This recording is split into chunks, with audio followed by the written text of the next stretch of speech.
Number one, making India a production nation, which means that respecting skills and moving the mindset from one of to GDP growth plus employment plus production plus exports, etc., etc., etc. That's the first thing. The second thing is, which is very important for the future and is important if you want to build a production nation, is giving our children an imagination. Telling them that, look, if you want to become, I mean, it's a strange question, but why is it that out of lakhs and lakhs of people I've met, thousands and thousands of children I have met, nobody said, I want to be a pilot.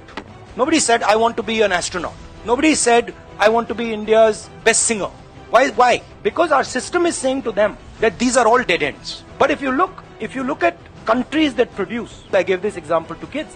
If you look at company like Honda, company like Toyota, the people who founded these companies were mechanics. But no mechanic in India can ever imagine that he could one day be the head of a 1,000, 2,000, 10,000 crore company. Now if you want to produce, that has to change. So we have to give him the structures that will allow him to do that, that will allow his imagination to do that. Right? And then the final thing is, we can see what is going on in the planet.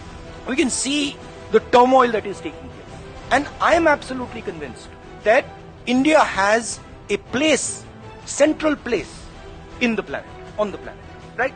And I don't view it so much as, look how powerful India is. We are powerful, but we were not that powerful 70 years ago, 80 years ago, 90 years ago. But we had a vision, right? When Mahatma Gandhi, for example, was speaking about the Indian freedom movement, people in the United States, people in the Soviet Union, everywhere were listening to him. Why? Because there is something very powerful called Indian values, Indian philosophies, Indian thinking. And that's actually our strength. And we're destroying it. So when we make one Indian fight with another, when we are not harmonious, when a foreigner comes to India and he feels terrified that something might happen to him, we are attacking our own system.